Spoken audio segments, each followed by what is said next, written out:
Welcome back to the Dutch Investors Podcast. Today's episode is going to be a little different. It's a bit more of a personal and maybe a little off topic from our usual talks. I just wanted to share some of my thoughts on how far we've come, show some appreciation for human ingenuity and creativity, and maybe get into a conversation about capitalism with all its imperfections. But before we dive in, a quick favor. The best way to help us grow and reach more people is to leave a 5-star rating. It only takes a second. Just tap the 3 dots and hit Rate the Show. It makes a huge difference and helps us get this content to more passionate investors like yourself. Thank you so much for your support. Now, let's get into the episode.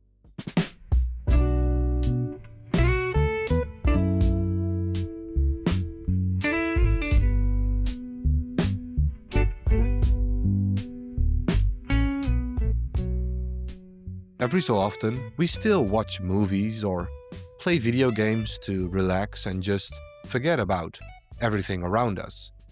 Whether that's Fortnite, League of Legends, GTA, Call of Duty, whatever people may play and whatever helps us switch off for a bit. The other day, I just joined a quick Fortnite match. Nothing special, just wanted to clear my head. But I ended up in a squad with 3 random guys from Stockholm. We started chatting. At first it was just jokes and call-outs, but the conversation drifted.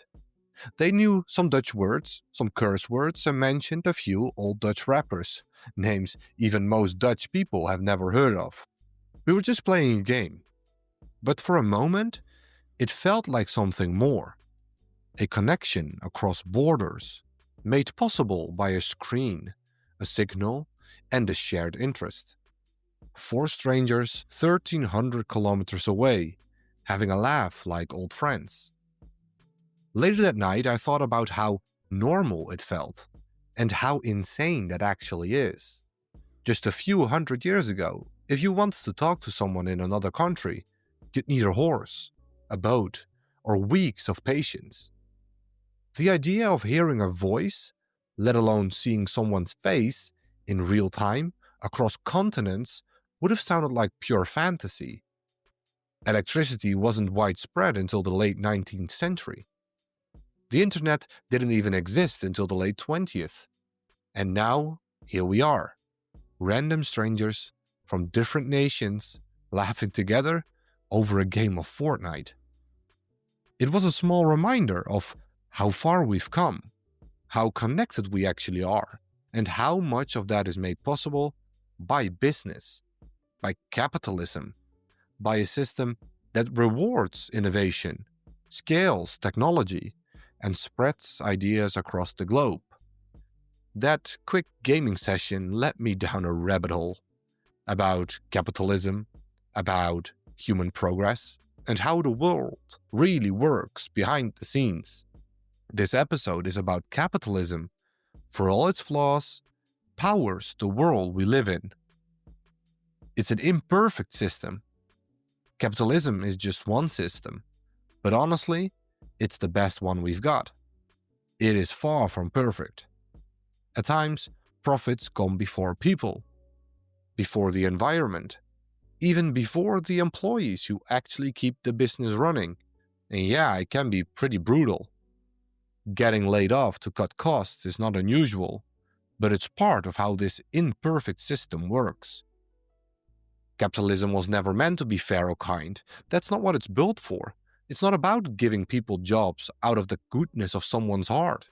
It's about capital, money, tools, resources, being used in the most efficient way possible to make more money in the future. Before capitalism took hold, most of the world operated under feudal systems. Wealth was inherited, not created. You were born into your role, peasant, noble, lord, ruler, and that rarely changed. The idea that someone could build a business from scratch and grow rich through trade or invention was unthinkable at the time. But starting around the 17th century, with the rise of merchant capitalism, in places like the Dutch Republic and later in industrial capitalism in Britain, the gears began to turn. Profits, making money, became the driving force behind innovation, taking risks, infrastructure, and mobility. Nobody starts a business thinking, let's lose money so we can give people something to do.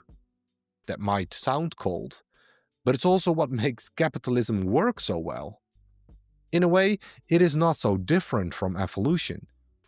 Just like in nature, only the strongest ideas, the smartest strategies, the best plans, and the most efficient models survive.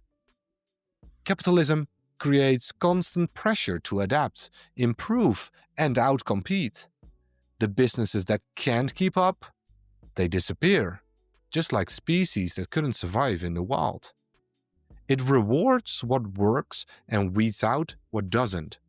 And while that can be tough, it's also why progress happens at all. Just look at the phone in your hand.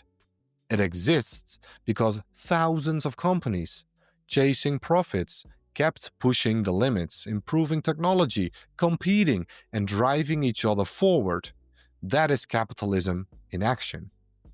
It's not always fair, it's not always pretty, but it's incredibly powerful.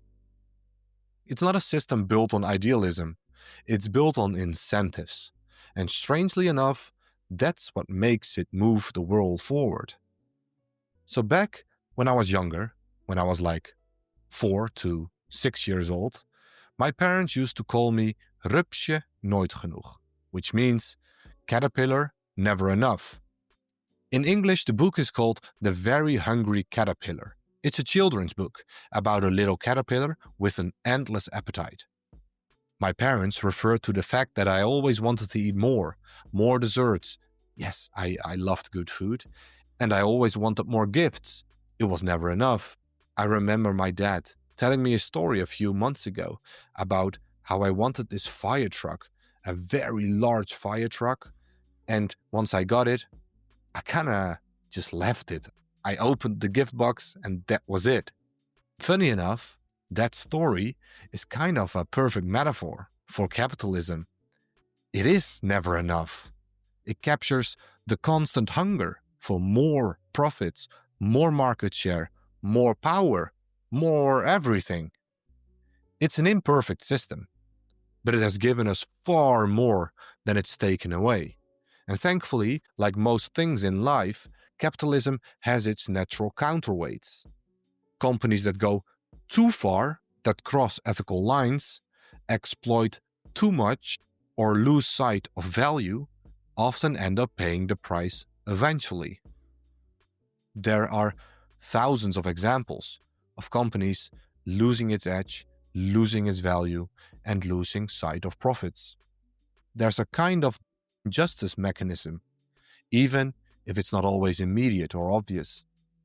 Most companies are run by decent people, hardworking, well-intentioned individuals who genuinely want to build something meaningful or at least add value to the world around them.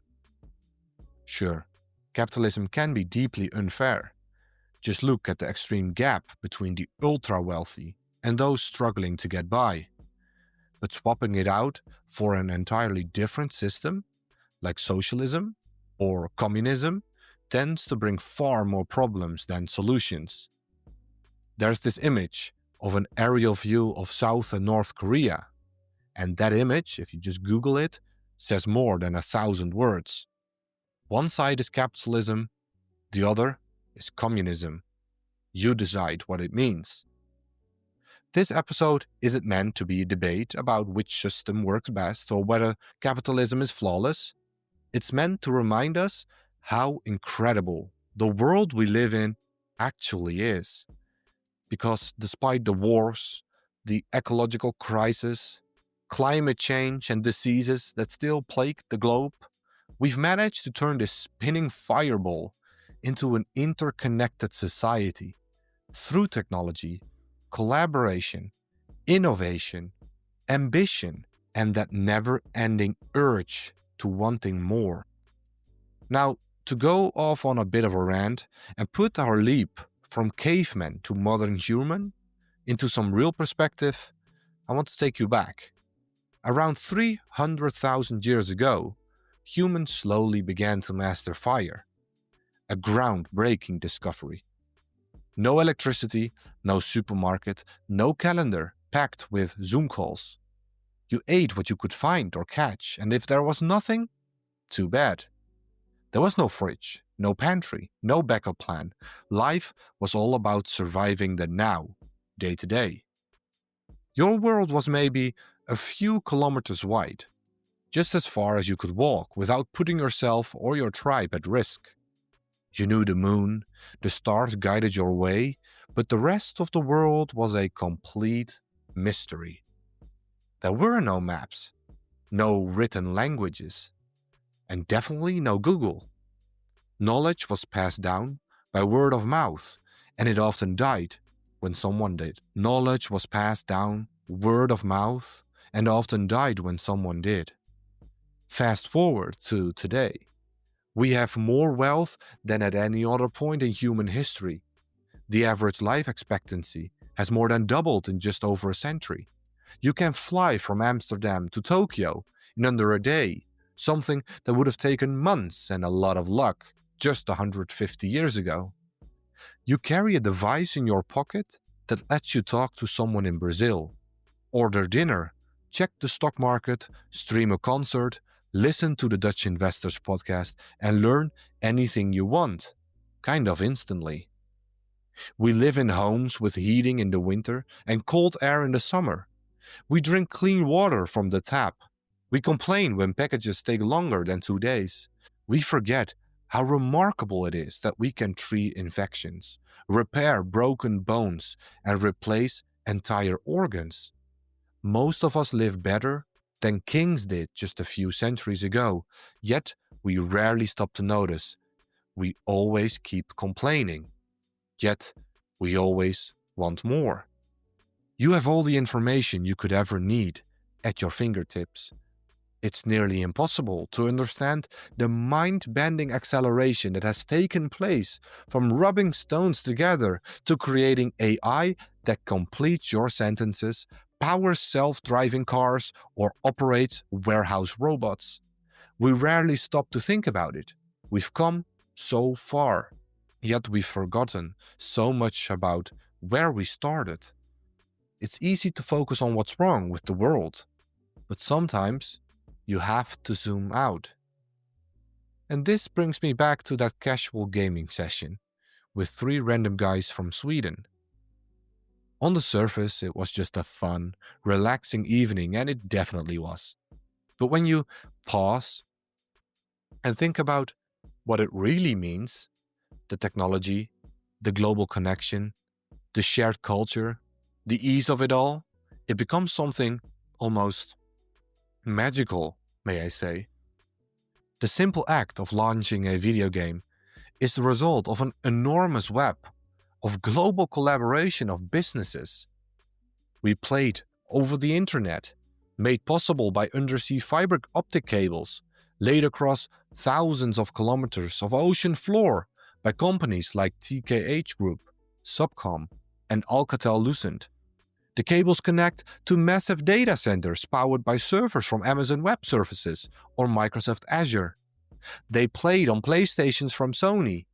Under the hood, they're powered by microchips from AMD, Intel, or Nvidia. Manufactured by TSMC using machines that only exist thanks to Dutch companies like ASML. With ultra-precise lenses made by Zeiss that operate at nanometer scale. I played on the HP gaming desktop. My gaming mouse was from Corsair. My mechanical keyboard from Razer. The microphone I used captured sound thanks to chips built by Dutch firms like NXP or Besi. Chips that convert vibrations into digital signals. Those signals were transmitted through Discord or the PlayStation Network to reach 3 guys sitting 1,500 kilometers apart. And when the game ended, we added each other on Instagram, owned by Meta platforms, using smartphones from Apple, Google, or Samsung. Devices that, just like everything else, rely on the same global web of technology, logistics, capital, design, and innovation. And all of that for just 1 hour of gaming. Think about that for a moment. Millions of people, hundreds of companies, dozens of countries, each contributing their piece of the puzzle. Not out of kindness or charity, but because it's profitable. Everyone's trying to add a sliver of value, and together we have built something no one could ever create alone.